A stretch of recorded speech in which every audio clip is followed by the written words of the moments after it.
Bismillahirrahmanirrahim. Assalamualaikum warahmatullahi wabarakatuh.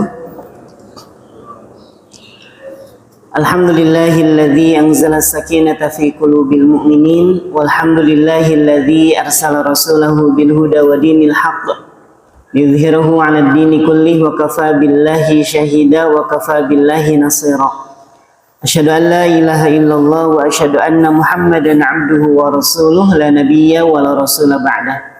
Allahumma salli wa sallim ala nabiyyina wa habibina wa maulana Muhammadin wa ala alihi wa ashabihi wa man tabi'ahum bi ihsanin ila yaumiddin, amma ba'd. Alhamdulillah wa syukrulillah, kembali kita memuji dan kembali kita mensyukuri atas seluruh titipan kebaikan yang masih Allah amanahkan kepada kita. Dan salah satu nikmat yang paling besar yang masih Allah hadirkan di hati kita yaitu nikmat iman. Nikmat iman itu yang membuat kita percaya terhadap sesuatu yang tidak nampak. Nikmat imanlah yang membuat kita percaya terhadap sesuatu yang belum pernah kita lihat sebelumnya. Semisal kita ini kan melewati beberapa fase dari kehidupan. Dari mulai alam arwah, kemudian ditiupkan ke alam rahim. Setelah itu dilahirkan ke alam dunia, dan nanti kita akan mampir sebentar ke alam barzakh. Nanti setelah itu ada yang namanya hari kebangkitan. Nanti setelah itu ada yang namanya yaumul mizan. Baru setelah itu nanti kita akan menjumpai yang namanya sirat, dan disitulah penentuan apakah kita nanti akan bahagia di surga atau tergelincir ke dalam neraka. Nah, dari seluruh fase kehidupan ini ada beberapa fase yang kita belum sampai ke sana, dan tapi kita mengimani itu. Contoh yang paling dekat dengan kita adalah kematian. Nanti setelah kematian kita akan masuk ke alam barzakh. Percaya nggak adanya alam barzakh? Percaya? Percaya adanya alam kubur? Percaya. Sudah ngecek? Wah, mau dicek hari ini? Wah, tegang sekali ya nampaknya, baru bangun kayaknya. Nah, jamaah sekalian dirahmati Allah Subhanahu wa taala. Sekalipun kita belum pernah mengecek kebenaran alam kubur itu ada ataupun tidak, tapi kita mengimani itu. Termasuk pahala yang Allah janjikan kepada mereka yang melakukan kebaikan. Sampai hari ini kita belum pernah melihat bentuk pahala itu seperti apa. Dan dosa yang kita hindari itu sampai hari ini kita belum pernah melihat bentuk dosa itu seperti apa. Tapi karena iman kita semangat dalam melakukan kebaikan, dan karena iman juga kita menghindarkan diri dari melakukan keburukan. Padahal dosa dan pahala itu tidak nampak. Itulah iman. Maka jemaah sekalian dirahmati Allah Subhanahu wa taala, kita patut bersyukur atas satu nikmat ini, yaitu nikmat iman yang dengannya kita percaya terhadap sesuatu yang tidak nampak. Dan alhamdulillah pada kesempatan pagi hari ini mudah-mudahan Allah Subhanahu wa taala tambahkan iman kita semuanya, dan mudah-mudahan setiap waktu yang kita habiskan di tempat ini menjadi wasilah kebaikan buat kita semuanya, dan menjadi wasilah digugurkan dosa-dosa kita, dan menjadi pengangkat derajat kita semuanya. Amin ya rabbal alamin. Hari ini kita akan melanjutkan kajian kita masih dalam kitab Nasaihul Ibad. Syekh Nawawi Al-Bantani dalam kitab ini menukil satu pernyataan atau satu qaul dari Imam Hasan Al-Basri rahimahullahu taala. Siapa Imam Hasan Al-Basri? Imam Hasan Al-Basri itu adalah seorang yang hidup yang bisa kita sebut sebagai ulama dari kalangan tabi'in. Ulama dari kalangan tabi'in. Jadi kalau ada orang yang hidup sezaman dengan Nabi SAW, berjumpa dengan Nabi dan mengimaninya, maka mereka disebut sahabat. Kalau ada orang yang beriman tapi tidak sempat bertemu dengan Nabi, hanya bertemu dengan para sahabat, ini yang disebut dengan tabi'in. Nah, inilah beliau hidup di zaman ini. Jadi Imam Hasan Al-Basri itu hidup di zaman tabi'in yang bersua langsung dengan sahabat, dengan para sahabat. Bahkan diriwayatkan ayah dari Imam Hasan Al-Basri itu adalah budak dari Abdullah bin Zaid Al-Ansari. Jadi ayah beliau itu adalah seorang budak dari siapa? Abdullah bin Zaid, sahabat Nabi SAW. Dan ibunda dari Imam Hasan Al-Basri itu adalah budak juga dari siapa? Miliknya Ummu Salamah. Siapa Ummu Salamah? Istri baginda Nabi SAW. Dan dalam satu urusan, Ummu Salamah ini pernah mengutus ibunya Imam Hasan Al-Basri untuk sebuah keperluan, dan Imam Hasan Al-Basri disusui langsung oleh Ummu Salamah. Masya Allah nih. Jadi disitulah kemudian mengalir hikmah-hikmah yang sampai hari ini kita mengenal beliau sebagai seorang ulama besar dari kalangan tabi'in. Jadi ibunda beliau adalah budak dari siapa? Ummu Salamah, dan ayahnya adalah budak dari Abdullah bin Zaid Al-Ansari. Masya Allah. Maka kemudian lahirlah Imam Hasan Al-Basri. Jadi kedua orang tua beliau itu adalah seorang budak, dua-duanya budak yang dimerdekakan. Nah, hari ini kita akan membahas petuah-petuah beliau berkenaan dengan 6 penyebab rusaknya hati.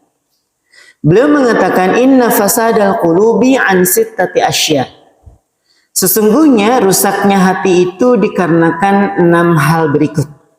Jadi 6 hal berikut ini bisa membuat hati seseorang itu menjadi rusak. Yang pertama kata beliau, yudhnibuna biroja'it taubah, sengaja berbuat dosa dengan harapan taubatnya nanti akan diterima. Jadi berbuat salahnya itu sengaja dia mengatakan nanti juga Allah bakal mengampuni, atau juga nanti kalau taubat Allah akan menerima taubat saya, tapi sengaja melakukan dosa.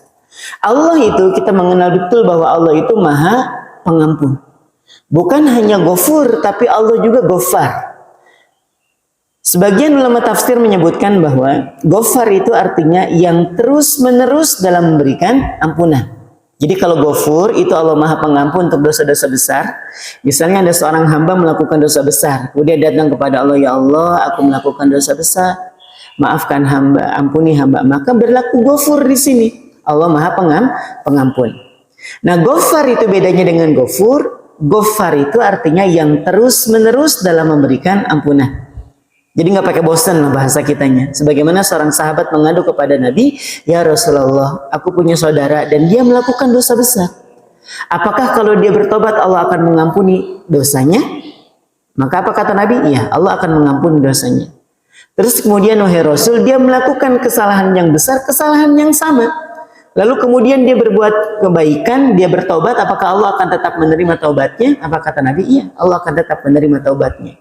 Sampai kemudian pada pertanyaan yang ketiga, sampai kapan wahai Rasul Allah akan mengampuni, Allah akan memberikan taubat kepadanya, sampai si hamba tadi merasa bosan untuk mohon ampun, sedangkan Allahnya sendiri tidak merasa bosan untuk mengampuni. Itu adalah Ghaffar. Nah, bisa kita lihat juga betapa Allah itu Maha Ghaffar dalam hadis Arba'in, hadis yang ke-42. Atau hadis yang terakhir dalam susunan Arba'in An-Nawawiyah itu. Dari sahabat Anas bin Malik radhiyallahu an, beliau mengatakan seperti ini, sami'tu Rasulullah sallallahu alaihi wasallam, aku pernah mendengar Nabi itu pernah mengatakan, Nabi pernah bersabda. Ini yang disebut sebagai hadis qudsi. Jadi hadis qudsi itu adalah firman Allah yang Allah turunkan kepada Nabi dan tidak termaktub di dalam Al-Quran. Itu namanya hadis qudsi. Jadi kalau misalnya jamaah sekalian baca buku atau ustadznya menyampaikan satu ceramah, kemudian mengatakan ini adalah hadis qudsi. Jadi hadis qudsi itu adalah firman Allah yang disampaikan kepada baginda Nabi Sallallahu Alaihi Wasallam, tapi tidak termaktub di dalam Al-Quran. Tapi redaksinya dari siapa? Dari Allah. Asalnya dari siapa? Dari Allah.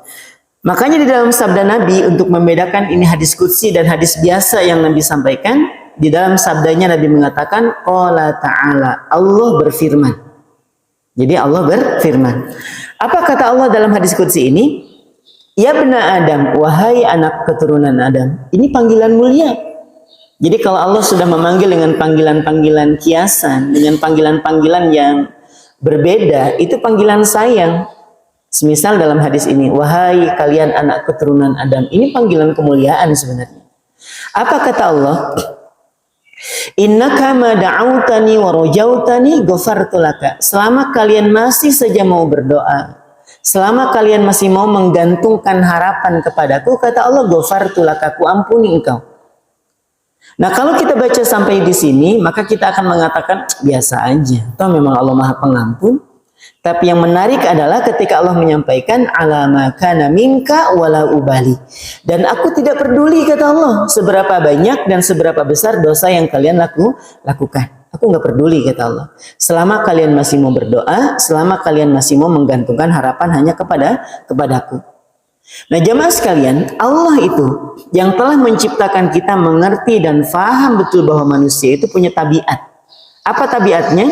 Kalau sudah melakukan kesalahan yang kecil, cenderung untuk melakukan kesalahan yang besar. Itu manusia tuh.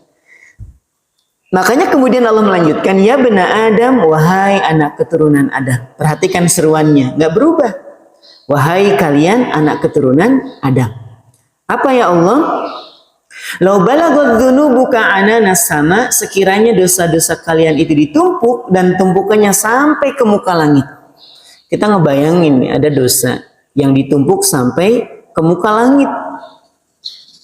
Paham ya? Jadi kita membayangkan bahwa dosa itu Masya Allah segitu tumpukannya.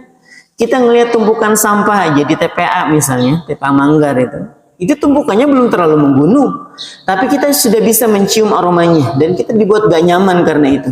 Itu baru tumpukan sampah. Nah ini dosa yang Allah tumpuk sampai ke langit.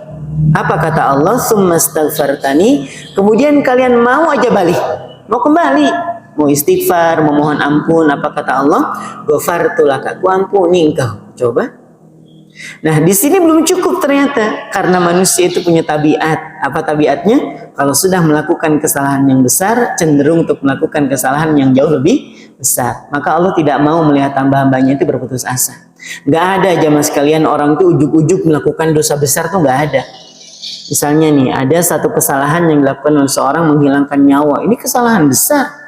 Umar bin Khattab pernah menyampaikan, satu nyawa yang hilang itu lebih berharga dibanding dunia dan seisinya. Bahkan apa kata Umar bin Khattab, sekiranya satu penduduk itu kemudian menghilangkan satu nyawa, maka semuanya dikisos, semuanya. Misalnya ngebunuh 10 orang, 10-10-nya dikisos semuanya. Kalau ternyata satu kampung ngebunuh satu nyawa nih, satu kampung dia kisos. Saking berharganya nyawa. Nah kalau ada orang kemudian melakukan dosa besar menghilangkan nyawa, itu nggak ujuk-ujuk kemudian menghilangkan nyawa orang itu tanpa didahului dengan dosa-dosa yang kecil sebelumnya. Kita tentu masih ingat Balikpapan ini pernah satu kejadian pembunuhan driver online, ingat nggak? Beberapa tahun yang lalu, sekitar 3 atau 4 tahun yang lalu, yang digorok tuh nama, masih ingat nggak kasusnya? Kurang gaul pokoknya ya. Ini ada driver online kemudian digorok lehernya. Saya bertemu langsung di lapas. Kemudian dia bilang seperti ini. Saya bilang gini, Bang, perasaan bulan kemarin belum ada di sini. Iya, Ustaz. Apa masalahnya? Itu yang kemarin yang viral, Ustaz. Apa? Yang gorok driver online. Coba. Kebayang nggak? Dia bilang gini, Ustaz, saya nyesal. Kalau nyesal Allah ngampuni nggak? Saya bilang Allah akan ampuni. Tapi urusan engkau dengan manusia belum kelar. Hukum tetap dijalankan, kemudian perbaiki keadaannya, rajin sholat di sini, perbanyak istighfar, banyak sholawat, gitu ya. Urusan kau dengan manusia itu belum kelar. Ini setelah keluar dari tempat ini, misalnya ternyata Allah panjangkan umurnya, dan sampai dia bisa bebas, urusan dia dengan manusia belum selesai. Yang jelas urusan dia dengan Allah selesai. Kalau dia mau bertobat sungguh-sungguh, tobatan nasuha. Dia sampaikan seperti ini, saya itu bisa seperti ini karena dari dulu itu memendam kemarahan, memendam benci, gitu ya. Dimulai dari hal-hal yang sederhana, tidak mau memaafkan, gitu ya. Terus kemudian menahan kemarahan, akhirnya membuat dia dendam kesuma. Jadi orang itu nggak ada yang ujuk-ujuk langsung melakukan dosa besar tanpa dimulai dengan dosa-dosa yang kecil, nggak ada. Harus dimulai dengan sesuatu yang kecil, menengah, baru kemudian sampai ke dosa besar. Sama lah seperti orang yang taruhan bola. Saya awalnya nggak percaya tentang taruhan bola itu sampai puluhan bahkan ratusan juta. Sampai kemudian ada seorang yang dalam satu pengajian dia sampaikan, Ustaz doakan saya. Kenapa? Saya ini belum kelar urusan masalah hutang piutang. Hutang apa? Hutang judi. Berapa? Nggak banyak, 100 juta, bayangin coba, kebayang nggak? Mungkin kita nganggapnya itu lucu-lucuan, ternyata betul memang ada.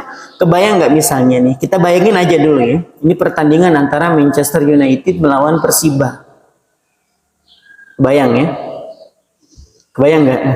Bayangin aja dulu ya, tim intinya MU kemudian bertemu dengan Persiba. Kita bukan sedang mengatakan pasti Persiba kalah, enggak juga, namanya takdir kan siapa yang tahu gitu ya. Tapi biasanya orang akan mengatakan pegang MU lah. Pegang yang memang sudah teruji gitu lah. Nah akhirnya karena dia yakin bahwa ya timnya itu akan menang, dia pasang 100. Gak main naik, 100 juta. Kalah. Bayang gak? Nah itu Tidak mungkin ada seorang hamba melakukan dosa sebesar itu kecuali dimulai dengan hal-hal yang sederhana. Dimulai dari cabut-cabutan lele-lele itu dah. Yang 1000-an tau kan? Nyabut, gagal, nyabut lagi gagal 2000. Nah pas kali yang ketiga dapat permen, bahagia betul gitu artinya. Padahal permen itu harganya 1000. Kita sudah ngeluarin 3000, itu masih rugi sebenarnya, tapi kita bahagia. Nah, itulah gambaran ternyata Allah tahu bahwa manusia itu kalau sudah melakukan kesalahan yang besar cenderung untuk melakukan kesalahan yang jauh lebih besar. Maka apa kata Allah? Ya bani Adam, wahai anak Adam.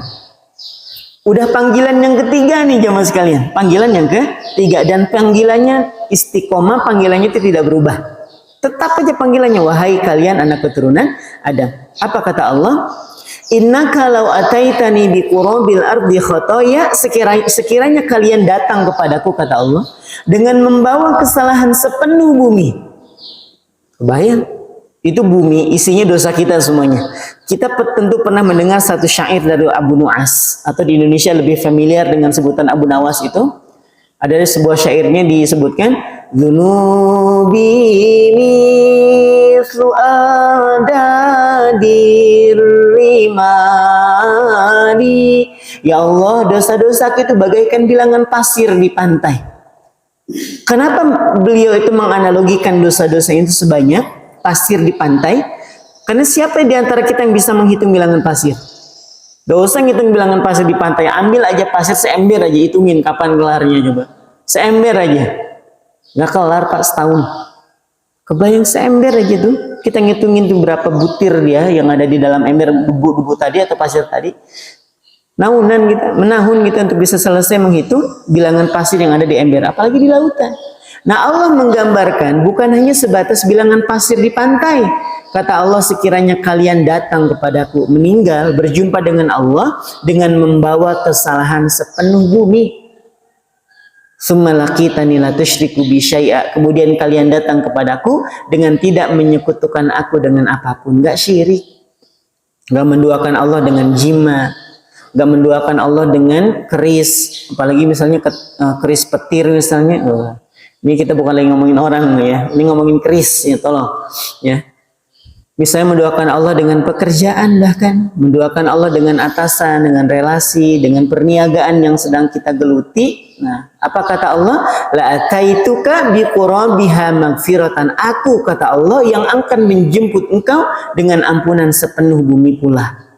Jadi kalau kita datang kepada Allah dengan membawa kesalahan sepenuh bumi dan kita datang kepada Allah dengan tidak menduakan Allah dengan apapun, maka Allah sendiri yang akan menjemput kita dengan ampunan sepenuh bumi. Artinya apa? Impas. Lunas ya mas kalian. Selama syaratnya terpenuhi. Satu, masih mau berdoa. Yang kedua, masih mau berharap. Yang ketiga, masih mau mohon ampun. Dan keempat, tidak syirik, tidak menyekutukan Allah. Sebesar apapun kesalahannya, masih jauh lebih besar pintu ampunan Allah yang Allah bukakan. Sebanyak apapun dosanya, masih banyak cara Allah untuk menggugurkan dosa-dosa seorang hamba. Kita datang ke tempat ini, kita ngitungnya buat apa? Buat salat subuh. Tapi buat Allah hitungannya beda. Satu langkahnya menjadi penggugur dosa, satu langkah lain menjadi peninggi derajat. Buat kita wudhu itu menjadi syarat sah sholat, tapi buat Allah itu setiap tetesnya menjadi penggugur dosa. Sebagaimana yang disabdakan oleh Nabi Shallallahu Alaihi Wasallam, "Man tawaddo'a tsumma yatimmal wudu." Barang siapa yang berwudu dan dia menyempurnakan wudunya, kharajat dzunubuha, maka berguguranlah dosa-dosanya, hatta min tahti azfariha, sampai dosa-dosa itu menetes dari ujung-ujung kuku. Kita menganggapnya hanya sebatas syarat sah sholat, tapi Allah menghitungnya sebagai penggugur dari dosa-dosa. Itu baiknya Allah. Termasuk amal kebaikan yang kita lakukan bukan hanya akan menambah kebaikan-kebaikan, tapi juga Allah menggugurkan dosa. Sholat kita sama. Kita menganggap sholat itu adalah satu hal yang bisa menggugurkan kewajiban. Tapi bagi Allah apa yang disabdakan oleh Nabi? Orang yang sholat itu tahu umpamanya seperti orang yang memikul beban dosa. Saat dia ruku, maka dosa itu berguguran beserta dengan rukunya. Saat dia sujud, kemudian Allah gugurkan juga dosa-dosanya bersamaan dengan sujudnya. Coba. Keren. Nah, dari sini kita mengambil kesimpulan bahwa Allah itu Maha Pengampun, tapi untuk dosa yang tidak sengaja dilakukan. Paham ya? Misalnya nih ada orang melakukan dosa. Ya Allah, hari ini saya melakukan dosa besar, ya Allah maafkan saya, ya Allah ampuni saya. Dan dia bersungguh-sungguh kepada Allah minta, ya Allah ampuni saya, maafkan saya, ya Allah saya jatuh ke dalam kesalahan yang besar. Maafkan keteledoran saya, ampuni saya, ya Allah. Semalaman dia nangis di hadapan Allah. Kemudian besoknya karena lingkungan pergaulannya nggak jelas, akhirnya dia sudah nahan-nahan nih untuk tidak melakukan dosa itu, ternyata jatuh lagi ke dalam dosa yang sama sebelumnya. Dan dia tobat lagi malam ini, ya Allah hari ini saya jatuh lagi melakukan dosa, maafkan dan ampuni saya, ya Allah. Minta lagi ampun. Bosan nggak Allah ngampuni? Enggak, karena Allah itu punya sifat Ghaffar yang terus menerus dalam memberikan ampunan. Allah ampuni, Allah akan ampuni. Yang nggak bakal diampuni itu yang model kayak gini nih. Ya Allah maafkan saya, tadi nggak sempat sholat duhur, ya Allah. Saya tahu sholat duhur itu wajib, tapi saya tinggalin, ya Allah maafkan saya. Tapi nggak tahu kalau besok kayaknya nggak juga kayaknya. Besok kayaknya nggak sholat lagi nih, ya Allah tuh. Dia sudah merencanakan untuk melakukan keburukan. Dia sudah berencana untuk meninggalkan sholat dengan harapan Allah akan mengampuninya. Ini yang Allah nggak mau, Allah nggak suka. Paham ya? Jadi kalau ada seorang yang sudah menahan diri untuk tidak melakukan keburukan, dia jatuh dan dia bertobat, Allah ampuni. Tapi kalau ada orang sengaja maksiat, nanti juga Allah bakal ngampuni. Sama nih, nggak pernahnya nih ada seorang jamaah misalnya yang nggak pernahnya dia massage. Tahu massage ya, dipijat. Kan ada tuh yang nanya, Ustadz, emang nggak boleh pijat di tempat kayak gitu? Saya bilang kayak gini, kalau yang mijit itu usianya 90 tahun, usianya berapa? 90 tahun lah ke atas. Nah boleh, sudah boleh. Jadi hitungannya dia memang nggak punya syahwat dengan lawan jenisnya, sudah 90 tahun. Mijit aja iya kalau kuat ya, nyentuh aja kayaknya gemeteran tuh orang. Nah masalahnya adalah yang mijat di tempat-tempat seperti itu usianya berapa? Usianya berapa kira-kira? 30, 40, ya kan masih muda. Kau usah tahu jangan gitu namanya. Jadi gak enak yang member ya, bukan member. Ini pengakuan dari para jamaah yang kemudian menyampaikan, Ustadz, saya melakukan dosa. Apa itu? Saya pijit Ustadz di tempat seperti itu. Saya awalnya ngira bahwa sekedar pijit, tobat sudah sama Allah gitu. Tapi bukan itu Ustadz, lebih dari itu tuh. Paham ya? Namanya juga dipijit dengan wanita-wanita usia muda kayak gitu. Coba jamaah sekalian di usia-usia yang masih 30 seperti ini kan. Ini rata-rata yang hadir 30-an rata-ratanya usianya, Masya Allah. Muda-muda di sini ya. Di tempat lain tuh Pak yang hadir tuh 40 ke atas usianya. Di sini 40 tahun ke bawah ya. Masih muda-muda nih. Misalnya jamaah dipijit sama wanita usianya 30 tahun. Yakin cuma dipijit? Gak usah nunduk gitu Pak, jadi tersangka gitu nah. Nunduk, gak usah nunduk, jadi kan curiga jadinya. Nah jamaah sekalian dari mata Allah Subhanahu Wa Taala, siapapun kita punya syahwat di usia kita yang seperti ini, dipijat oleh wanita muda, itu pasti punya syahwat. Siapapun dia, nggak ada istilah saya cuma dipijit, nggak ada. Dari seluruh pengakuan dari jamaah itu yang pernah ngadu ke rumah, datang bahkan nge-WA, Ustaz saya melakukan dosa besar. Apa pijit? Bukan hanya itu, Ustaz, lebih dari itu. Faham maksudnya? Faham. Cuman saya ingin sampaikan bahwa kalau ternyata itu baru kali pertama dia melakukan dosa itu dan dia tidak sengaja melakukannya, tidak ada niatan kayak gini, nanti saya mau pijit dan juga kalau kebablasan nanti kan bisa taubat. Nah Allah nggak suka yang kayak gitu. Kalau ternyata dia belum pernah melakukan, baru kali pertama dia melakukan itu dan ternyata kebablasan dan dia tobat, ya Allah tahu kayak gini saya nggak bakal datang ke tempat-tempat model kayak gitu, ampuni saya ya Allah, saya berjanji tidak akan mengulanginya. Nah ini yang Allah suka nih. Allah maafin. Tapi kalau dia melakukan kesalahan dan dia sengaja melakukan itu dengan harapan Allah akan mengampuninya nanti, Allah nggak suka. Nah, makanya ini yang kata Imam Hasan Al-Basri bisa mematikan hati seseorang, akhirnya mempermainkan taubat. Maka rusaklah hati seseorang. Iya kalau ternyata saat dia melakukan kemaksiatan dan tidak Allah cabut nyawanya. Jadi kalau dia melakukan kemaksiatan dan bertepatan dengan nyawanya habis hari itu, kelar sudah hidupnya. Makanya para ulama menjelaskan kalau Allah tidak lagi mencintai seorang hamba, Allah akan cabut nyawa dia saat dia melakukan keburukan. Dan Umar bin Khattab pernah memanggil orang yang tertangkap mencuri di rumah sahabatnya. Jadi ada sahabat ngadu kepada Umar bin Khattab, wahai Amirul Mukminin, rumahku kedapati kemalingan. Jangan sembarang bicara, punyakah engkau saksi? Maka kata orang ini, aku sendiri yang menangkapnya wahai Umar. Aku sendiri. Apa kata Umar? Hadirkan dia kemari. Didatangkan orang tadi dan disampaikan kepada Umar, ini wahai Umar yang mencuri di rumah saya. Kata Umar bin Khattab, Benarkah engkau yang melakukannya? Iya wahai Amirul Mukminin. Berapa kali engkau melakukannya? Baru kali ini wahai Umar. Apa kata Umar? Gak mungkin. 2 kali wahai Umar. Gak mungkin kata Umar. Kata orang yang mengatakan, iya wahai Umar, ini adalah kali yang ketiga aku melakukannya. Yang berapa? Yang ketiga. Baru Umar kemudian dalam asar yang kita kenal bahwa Umar mengatakan seperti ini. Kalau kesalahan yang dilakukan oleh seorang hamba itu baru hanya sekali, 2 kali, Allah masih berkenan untuk menutupi. Kalau baru sekali, 2 kali, Allah masih berkenan untuk menutupi. Tapi kalau sudah menjadi kebiasaan, jangan pernah menyalahkan Allah. Kenapa Allah membuka aib saya? Kenapa Allah berlaku demikian dengan saya? Karena memang sudah berulang. Jadi kalau ada orang ditemukan melakukan keburukan, itu bukan kali yang pertama. Ya.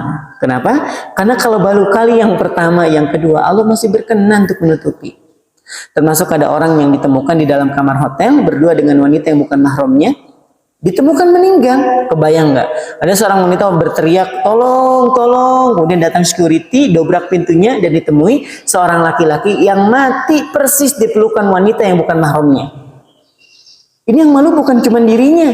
Dirinya udah kelar nih urusan dunianya, dia nggak malu lagi. Tapi masalahnya nanti di akhirat. Dan perlakuan yang seperti ini, kita bukan sedang seuzon dia sudah menjadi orang yang pelanggan di situ, bukan. Tapi saya ingin menyampaikan bahwa kalau ada orang yang sampai melakukan keburukan dan dicabut saat sedang melakukan keburukan itu, dimungkinkan dia sudah berulang melakukan keburukan itu. Kalau masih cuma sekali, coba-coba, Allah masih berkenan untuk menutupi ya mas kalian. Itu yang disampaikan oleh Umar bin Khattab radhiyallahu anhu. Gak mungkin kata Umar, kalau masih sekali Allah pasti menutupi. Masalahnya udah berulang, maka Allah akan umbar aibnya. Makanya kalau hari ini kita merasa ya Allah, dulu saya pernah melakukan dosa besar dan ternyata nggak ada yang tahu nih, cukup sudah. Kalau sudah kali ketiga, keempat, jangan pernah salahkan Allah. Kalau ternyata aib itu sampai kebuka, ya bisa dipahami ya. Itu yang pertama, kata beliau, yang bisa merusak hati manusia itu adalah sengaja melakukan dosa dengan harapan nanti juga Allah bakal mengampuni dosa saya, nanti juga Allah bakal menerima tobat saya dan seterusnya. Yang kedua kata beliau, wa yata'allamuna al-ilma wa la ya'malun. Mereka mempelajari ilmu, belajar tentang ilmu pengetahuan, belajar ilmu agama tapi tidak mau mengamalkan. Ini banyak. Orang tahu bahwa ini nggak boleh tapi tetap dilakukan. Dia tahu bahwa ini terlarang tapi dia tetap langgar. Itu banyak jumlahnya, banyak. Makanya Allah itu memberikan peringatan dalam surah As-Saff ayat kedua sampai ketiga. Ya ayyuhalladzina amanu, wahai orang-orang yang beriman. Lima taquluna ma la taf'alun. Kenapa kalian mengatakan sesuatu yang tidak kalian lakukan? Kabura maqtan 'indallah. Sungguh besar kemurkaan Allah. Allah nggak suka dengan siapa? Dengan mereka yang mengatakan sesuatu yang tidak dilakukan. Nah, kenapa mereka bisa mengatakan? Karena mereka tahu. Misalnya nih, mana boleh kayak gitu? Dia melakukannya. Kita contoh yang sederhana kayak gini nih. Kita tahu bahwa menutup aurat itu wajib. Menutup aurat itu wajib. Tapi kadang kita menganggap bahwa aurat itu hanya berlaku kepada lawan jenis. Kita menganggap sesama lawan jenis, sesama laki-laki. Makanya kita temukan ada bapak-bapak, sekalipun dia sering banget ikut pengajian, rajin pengajiannya. Tapi kalau pakai celana, kalau udah di rumah, celana pendek, itu di atas lutut. Banyak kayak gini, sambil nyuci motor, ya kan, depan rumah. Sambil nyemprotin burung, ya kan. Nyemprotin burung depan rumah pakai celana pendek di atas lutut. Menganggapnya apa? Juga ini udah tetangga biasa. Atau juga kumpulan laki-laki main bulu tangkis, ya kan, main futsal. Ini pakai celana di atas lutut. Dipikirnya aurat itu hanya berlaku kepada lawan jenis. Kita kan sesama laki-laki, Ustaz. Jangan dikira Pak, laki-laki sekarang itu suka juga sama laki. Jangan dikira kalau dulu kita masih malu sama perempuan, sekarang sama laki udah harus waspada memang. Dan laki-laki dadanya bidang, perutnya six pack gitu ya. Jangan mudah kagum juga ngelihat laki-laki model kayak gitu. Kenapa? Di zaman sekarang ini, yang dadanya bidang, perutnya six pack, itu mantannya ganteng-ganteng, Pak. Paham ya? Jadi yang perutnya six pack, dadanya bidang, yang sekarang banyak nih, itu mantannya apa? Ganteng-ganteng. Nah, Itu dimulai dari mana? Dari suka keterbiasaan dia dalam melihat aurat laki-laki sesama jenisnya.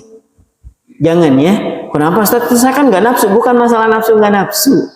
Kelihatan aurat laki-laki oleh kita nih sama dosanya dengan melihat aurat wanita. Cuman bedanya kalau melihat paha wanita itu sedap dipandang sekalipun berdosa. Soalnya ya, kalau melihat paha wanita itu sedap dipandang tapi berdosa. Sedangkan melihat paha pria sudah tidak sedap dipandang, berdosa pula. Jadi ini kita ubahnya seperti sudah jatuh tertimpa bangunan. Kayak gitu tuh, udah nggak sedap dipandang, berdosa lagi. Makanya mulai hari ini belajar ya, nanti di rumahnya buat olahraga, bulu tangkis, main futsal ya, atau pas lagi berada di depan rumahnya jangan lagi menggunakan celana pendek di atas lutut. Kenapa? Itu juga bagian daripada aurat. Kita sudah tahu nih, kadang-kadang suka ngeyel, Allah cuman gini aja kok. Nah, itu juga Allah yang nggak suka. Mempelajari banyak ilmu, sudah banyak ilmu pengetahuan tentang agamanya, tapi tidak mau mengamalkan. Itu yang kedua, bisa merusak hati, kata Imam Hasan Al-Basri. Yang ketiga, wa idza amilu la yakhlisun. Kalaupun dia beramal dengan ilmunya, dia nggak ikhlas. Dia nggak ikhlas. Kalau tadi sudah punya ilmu tapi nggak mau beramal, ini sudah punya ilmu beramal tapi nggak ikhlas. Ini nggak ada mending-mendingan nih. Misalnya kayak gini nih. Mendingan saya Ustaz, saya walaupun gak ikhlas tapi saya tetap beramal daripada dia Ustaz, sudah banyak ilmunya tapi gak beramal. Sama, dua-duanya gak memiliki faedah di sisi Allah. Yang satu punya ilmu tapi gak beramal, itu juga dosa. Yang kedua, dia beramal tapi gak ikhlas, itu juga sama, gak punya kebaikan sama sekali di sisi Allah. Jamaah sekalian, yang perlu kita pahami adalah besar kecilnya pahala yang akan diterima oleh seorang hamba itu bergantung daripada niatannya. Ada amalan yang kecil, itu bisa mendapatkan pahala yang besar di sisi Allah karena baiknya niat seseorang. Tapi kebalikannya, ada amal yang nampak besar, harus mengeluarkan banyak biaya, semisal umroh. Umroh itu kan sekarang 30-an nih. Apalagi yang plus-plus itu ya, plus Turki lah, plus Dubai lah, plus Mesir gitu ya. Itu di atas dari itu. Taruhlah kita ambil yang 30 juta. 30 juta itu baru hanya sebatas ongkos nih, pulang perginya, akomodasi di sana. Emang nggak beli oleh-oleh? Emang nggak ninggalin keluarga yang ditinggalkan? Taruhlah kita habis sekitar 40-an juta. Sekalipun kita sudah meninggalkan keluarga, harus pakai tenaga, pikiran, biaya yang nggak kecil. Tapi kalau berangkatnya, berangkat dari niatan hati yang salah, hatinya rusak nih, nggak ada nilai di sisi Allah. Padahal ke sana itu kesempatan diampuni dosa terbuka, kesempatan untuk bisa sholat yang lebih baik daripada masjid-masjid yang lain terbuka. Tapi karena niatan dari awal bukan karena Allah, gak punya nilai, gak punya nilai, gak ada apa-apanya di sisi Allah. Makanya orang-orang yang beramal, tapi hatinya tidak ikhlas dalam beramal, tak ubahnya seperti orang yang minum dalam keadaan haus, yang dia minum adalah air yang asin. Bisa dipahami ya, ini analogi yang sederhana. Jadi tak ubahnya seperti orang yang haus menghilangkan dahaganya dengan meminum air asin. Gak kelar-kelar, gak ada nilainya sama sekali. Makanya ada pepatah Arab mengatakan, al-ilmu bila amalin kasyajari bila samarin. Ilmu tanpa amal itu tak ubahnya seperti pohon yang tak berbuah. Tapi amal yang dilakukan tanpa ikhlas itu seperti apa? Seperti orang yang membangun satu bangunan, tapi kemudian sejurus kemudian dia merobohkannya. Dia bangun pondasi, habis itu dia bongkar lagi. Dia naikin tiang, habis itu dia robohin lagi. Kapan kelarnya? Gak ada. Sampai kapanpun gak bakal kelar. Nanti ketika di akhirat, ya Allah saya duha, mana pahalanya? Gak ada. Ya Allah saya ikut pengajian, sampai ngantuk-ngantuk, sampai guling-guling, ya kan, sampai ganti posisi. Ya, seperti pagi-pagi kayak gini nih, sampai mijit-mijit bagian kaki, udah gak tahan gitu ya. Mana pahalanya? Gak ada. Kok bisa gak ada? Niatannya apa dulu tuh kan? Nanti kalau niatannya ikhlas nih, sabar, bisa sabar dalam majelis-majelis ilmu seperti ini. Sampai nanti di akhirat, ya Allah saya nggak pergi umroh, tapi ada nggak pahala yang saya bisa dapatkan? Ada tuh, pahala ta'lim banyak tuh, pahala pergi ke masjid banyak tuh, pahala senyum di hadapan saudara juga banyak tuh, pernah ngasih gorengan saat takjil nih pas Ramadan misalnya tuh ada pahalanya. Itu bermula dari mana? Dari niatan yang ikhlas. Makanya orang yang beramal tanpa melibatkan keikhlasan itu nggak punya nilai di sisi Allah. Itu juga bisa merusak hati. Yang keempat, kata beliau, wa ya'kuluna rizqallahi wa la yashkurun. Mereka gemar memakan makanan rezeki dari Allah tapi tidak pandai bersyukur. Bersyukur itu kata Imam Al-Ghazali, mempergunakan seluruh fasilitas kebaikan dalam rangka melakukan ketaatan. Kita bersyukur atas kedua mata yang dengannya kita bisa melihat, kita lihat-lihat yang baik-baik. Kita bersyukur atas kedua telinga yang dengannya kita bisa mendengar, kita dengerin yang baik-baik. Kita bisa berjalan, jalan ke tempat yang baik. Kedua tangan bisa bekerja, kerjakan yang baik. Baik, itu wujud syukur kita kepada Allah. Termasuk duduk-duduknya kita di tempat ini, mudah-mudahan dicatat sebagai wasilah kita bersyukur kepada Allah. Nah, jamaah sekalian dirahmati dan dicintai Allah Subhanahu wa taala. Allah itu nggak minta banyak dari kita. Dari sekian banyak rezeki, kebaikan, kenikmatan yang masih Allah amanahkan kepada kita, Allah minta satu hal aja dari kita. Allah nggak minta kita ngitung-ngitung. Kalaupun ternyata ada orang nekat nih, apa sih Allah ini maunya? Apa-apa dihitung, apa-apa dihisap, kubalikin nanti. Coba, ini pujungan namanya. Jadi sudah banyak mendapatkan nikmat, rezeki, dia bilang apa sih Allah ini bentar-bentar ngancem, bentar-bentar menghisap, bentar-bentar dihitung. Apa sih maunya? Kuhitung aja nanti. Allah itu nggak minta kita ngembaliin, nggak minta. Apalagi mengganti dengan yang jauh lebih baik. Nanti juga aku ganti ya Allah dengan yang jauh lebih baik. Allah tuh cuma minta satu hal aja dari kita, bersyukur. Bersyukur itu bahasa sederhananya, itu berterima kasih. Wajar kan kalau kita misalnya mendapatkan makanan dari tetangga, kita bilang apa? Terima kasih loh Mbak ya, terima kasih loh Mas ya. Itu udah seneng banget tuh. Cuman gitu Allah minta. Kalaupun ternyata ada yang nekat, aku balikin ya Allah. Gak usah dibalikin kata Allah. Wa in ta'uddu ni'matallahi la tuhsuha. Kalau kalian coba aja ngitung, gak usah dibalikin, hitung aja dulu, hitung. Dari semua kebaikan, rezeki yang karunia aku berikan itu, hitung. Niscaya engkau tidak akan sanggup untuk menghitung aja nggak sanggup, apalagi buat mengembalikan. Makanya nggak ada pilihan buat kita dari sekian banyak kebaikan-kebaikan yang Allah hadirkan ini, satu aja yang Allah minta, berterima kasih. Sama siapa? Sama Allah. Ya Allah, terima kasih untuk kebaikan kau hari ini. Itu cukup sudah. Melakukan kebaikan-kebaikan dengan sholat, dengan puasa, dengan membayar zakat, dengan sedekah, cukup sudah bagi Allah. Gak usah pakai hitung-hitungan. Ya, itu yang keberapa? Yang keempat. Yang kelima, kita percepat. Wa ma yardawna bi qismatillah, dan dia merasa tidak ridho terhadap pemberian-pemberian Allah. Dia merasa kayak gini nih, ya Allah, aku kan sholat. Dia loh nggak pernah sholat, tapi kenapa rezekinya banyak? Ya Allah, aku kan rajin sedekah. Kenapa dia lebih duluan karirnya melesat? Ya Allah, aku kan rajin melakukan kebaikan, rajin sholat. Kewajiban juga nggak pernah ada yang ketinggalan. Dia loh nggak pernah sholat, nggak pernah puasa. Tapi kenapa kehidupannya lebih baik? Nah, ini termasuk ciri-ciri orang yang tidak ridho terhadap pembagian dari Allah. Allah nggak suka, betul. Kenapa? Rizki yang telah ditakdirkan buat kita itu sebelum kita lahir sudah ditakdirkan. Inna khalaqna kulla syai'in biqadar.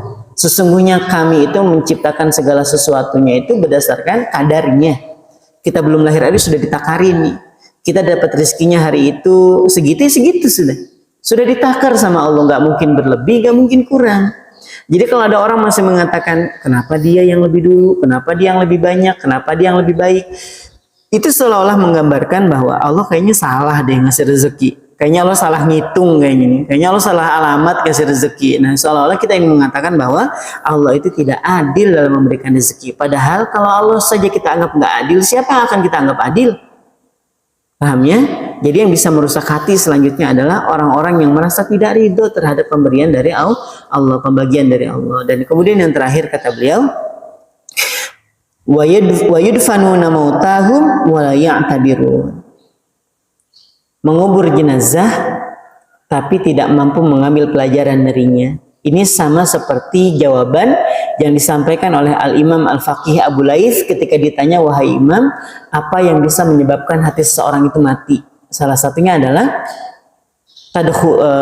tadkhuluna mautakum walam ta'tabiru laha. Kalian itu gemar memasukkan jenazah ke dalam liang-liang lahat, tapi kalian tidak sanggup mengambil pelajaran. Nah, kita menemukan hari ini orang-orang mengantarkan jenazah ke kubur. Itu jenazah masih dikubur tuh.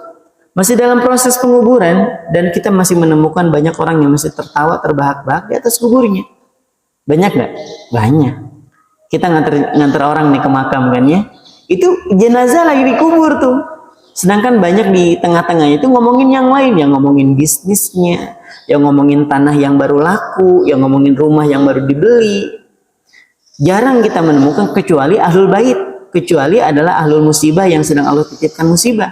Mungkin istrinya yang nangis, anaknya, adiknya, kakaknya, selebihnya nggak ada, biasa aja tuh. Kalau nganter aja cekikikan, ketawaan gitu. Padahal harusnya kata Imam Hasan Al Basri itu saat seorang tuh mengantarkan jenazah, harusnya dia mengatakan kayak gini, wahai hamba Allah, engkau hari ini ya aku antar. Mungkin setelah ini, mungkin sore nanti atau besok, aku yang akan diantarkan tempat ini. Maka tumbuh tuh semangat lagi untuk bisa melakukan kebaikan. Makanya dulu para ulama dulu, termasuk di dalamnya para ulama-ulama yang biasa mengajari orang-orang itu untuk bertauhid, mengajarkan mereka keesaan Allah, mengajarkan mereka tentang ilmu mengenal Allah. Mereka itu menggali kubur-kubur di dalam kamar mereka. Digali kuburan mirip seperti kuburan dikasih lahat. Lahat itu liang kecil tuh. Kalau kita gali ke bawah dan dikasih liang lahat. Lahat yang ujungnya aja sebenarnya. Ujungnya itu, dimana seorang itu bisa muat di situ dan bisa dimiringkan ke sebelah kanan. Itu namanya liang lahat. Dan para ulama melakukan hal itu. Kemudian masuk ke dalamnya. Kalau sudah mulai malas lagi, tahajudnya kelewat-lewat, dia akan menggunakan apa? Kain kafan, kemudian masuk ke dalamnya, kemudian berebah di sana. Kemudian dia mengatakan, wahai hamba Allah, nanti engkau akan di sini di tempatnya. Sempit, gelap, akan ditutup oleh tanah. Gak ada yang nemenin kecuali amal. Bangun hamba Allah, engkau masih hidup hari ini. Itu melakukan hal yang seperti itu. Saking apanya? Saking ternyata mengingat kematian itu bisa menghidupkan hati. Tapi jangan juga pulang dari sini gali kubur di kamar. Ngeri sekali ya. Kata istri, apa-apaan ya ayah? Ini biar kita mengingat kematian. Di sana aja sendiri bikin di belakang rumah sana. Masuk sendiri, itu naik sendiri. Nah jamaah sekalian dirahmatilah Allah. Biasakan kita ini untuk biasa mengantar orang ke kuburnya, kemudian mengambil pelajaran. Kalau di sini kan deket banget nih, deket banget dengan kubur, ya kan? Deket banget. Kalau udah ngerasa nih sholatnya sudah mulai kelewat-lewat, baca Qurannya sudah mulai lemah, tahajudnya juga udah mulai kelewat banget. Dalam sebulan gak ada bangunnya sama sekali, gak ada. Padahal kata Allah Subhanahu Wa Taala, Allah tuh gak minta banyak loh dari kita. Wa minal laili fatahajjad bihi nafilatan lak. Asa ayyab'atsaka rabbuka maqaman mahmuda. Pada sebagian malam itu kata Allah, bangun. Ngapain ya Allah? Tahajud. Mau diisi dengan istighfar boleh. Bangun nih jam 3 hidupin alarm. Kita kadang jam 3 alarm bunyi, bangun. Buat apa? Mematikan alarm ya, biar sama-sama tidur bareng lagi. Padahal diisi dengan istighfar aja boleh loh. Jadi jangan ngebayangin tahajud itu yang berat-berat, enggak juga. Bangun ini jam 3, matikan alarmnya, bilang aja, ya Allah, saya banyak dosa sampai nggak bisa sholat malam hari ini. Ya Allah, ampuni saya. Ya Allah, kayaknya keberatan dosa saya ini. Banyak maksiat, makanya sulit untuk bangun malam. Ya Allah, maafkan saya. Segitu aja terus sampai tidur lagi nggak apa-apa. Belajar. Kalau paling nggak nanti ambil air wudhu, kemudian rebahan lagi. Ya Allah, nggak kuat buat tahajud. Ya Allah, ini banyak dosa saya ini. Ya Allah, istighfar aja, astagfirullahaladzim. Boleh, mau diisi dengan baca Quran boleh, diisi dengan sholat boleh. Allah menjanjikan kurang lebih seperti ini. Asa ayyab'atsaka rabbuka maqaman mahmuda. Niscaya Allah akan meletakkanmu pada kedudukan yang mulia, baik di dunia maupun di akhirat. Selama sebulan, kalau nggak ada bangunnya sama sekali, banyakin istighfar sudah. Datang ke kuburan, datang gitu. Gak mesti nunggu malam, gak mesti sore kah atau menjelang maghrib kah. Jangan ada umusibian, nanti hilang nanti ya. Nanti hilang, tentu bapak nggak pulang-pulang, ya, ternyata masuk alam lain. Nih, kapanpun itu datang kalau udah ngerasa nih ibadah sudah mulai kendor, datang ke kuburan. Salam ya, sebagian menjadi sebuah kesunahan. Assalamualaikum ya ahlal kubur, atau assalamualaikum ya ahlad diyar. Udah nggak usah nungguin jawabannya. Ini sengaja nungguin jawaban. Kenapa Pak nggak masuk? Belum ada yang jawab Ustaz. Ujungan ya. Masuk aja ke dalam, lihat nisan-nisannya. Ada orang tuh baru lahir juga meninggal. Ada orang yang baru 10 tahun, ya Allah. 2019 dia lahir, hari ini meninggal. Ya Allah, berapa tahun? 2019, 20, 21, 3 tahun. Nah, kita bisa mengambil pelajaran bahwa kematian itu taubahnya seperti nomor cabut, bukan nomor urut. Ini lebih tua, kayaknya dia duluan, nggak ada. Ya, namanya nomor cabut itu cabutan aja. Besok ada yang 40 tahun dicabut, ada yang 15 tahun dicabut juga, nggak ada urusan. Maka dengan itu mudah-mudahan harapannya kita bisa memiliki hati yang lembut, hati yang rusak-rusak ini bisa diperbaiki sama Allah. Yang jelas yang keenam kata beliau, kalian memasukkan jenazah ke ke dalam liang lahat, tapi kalian tidak mampu mengambil pelajaran dari itu. Kalau hati kita merasa sudah nggak baik-baik saja, ibadahnya udah mulai turun banget, nah datanglah ke makam. Supaya apa? Supaya mengingat kematian. Nah itulah yang penyebab yang bisa membuat hati seorang mati, dan akibatnya dari hati yang mati ini Allah nggak mau ngelirik lagi. Itu bahayanya. Kenapa kita diminta oleh para ulama untuk menghidupkan hati? Karena dari hati yang mati, Allah tidak lagi mau mendengarkan doa dari seorang hamba ini. Allah nggak mau lagi ngelirik doa-doa yang disampaikan oleh hamba ini. Padahal Allah maha mendengar.